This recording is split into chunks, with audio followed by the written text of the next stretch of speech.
In the mid-14th century, Europe was deeply connected. Trade routes crossed continents. Ships moved goods, spices, fabrics, and people. Cities depended on this movement to survive. The plague followed these same connections.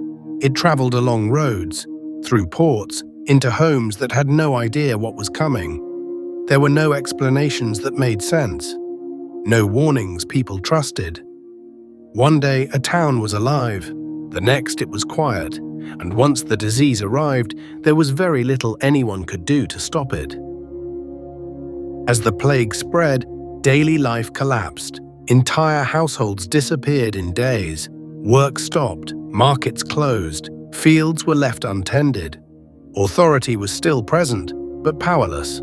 Local leaders could issue orders, yet they could not protect their people. Priests continued to pray. Doctors continued to prescribe ancient treatments.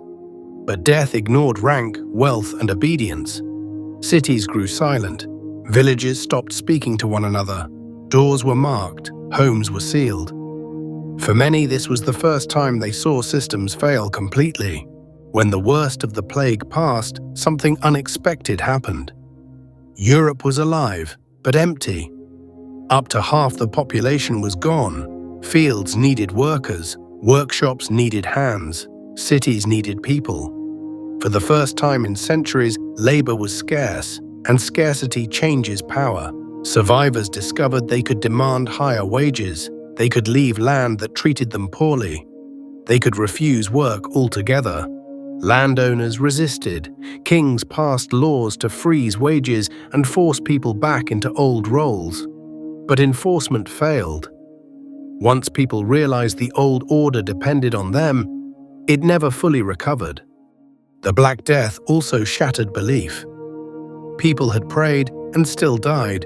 Doctors had followed ancient knowledge and still failed. With no answers, fear filled the gap.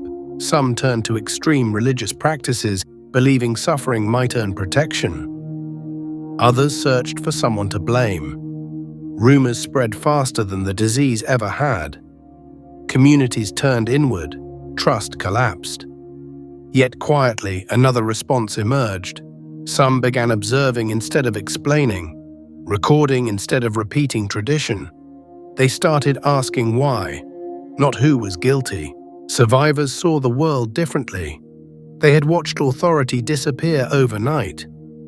They had seen how fragile order really was. Suffering no longer felt inevitable. Obedience no longer felt sacred. People moved more freely, challenged old expectations, demanded better conditions. This shift did not happen through revolution, it happened through memory. Once you survive collapse, you do not accept the same limits again. Over time, Europe rebuilt, but not into the same shape. Guilds gained influence. Cities restructured. Education slowly changed. The foundations of the Renaissance were not born from prosperity. They were born from loss. The Black Death did not create modern Europe overnight, but it cracked the structures that had held it still. What followed was not chaos, but transformation. The Black Death teaches us something uncomfortable. Systems feel permanent until they fail. Hierarchy feels natural until it no longer functions. Progress does not always come from invention. Sometimes it comes from exposure. The plague revealed which parts of society were resilient and which only survived through habit. That lesson has never stopped repeating itself. The Black Death did not end Europe. It forced Europe to confront itself. What survived was not tradition, but adaptation. Not authority, but memory. And the world that emerged was shaped not by kings or armies, but by those who lived through collapse and refused to rebuild the same way again.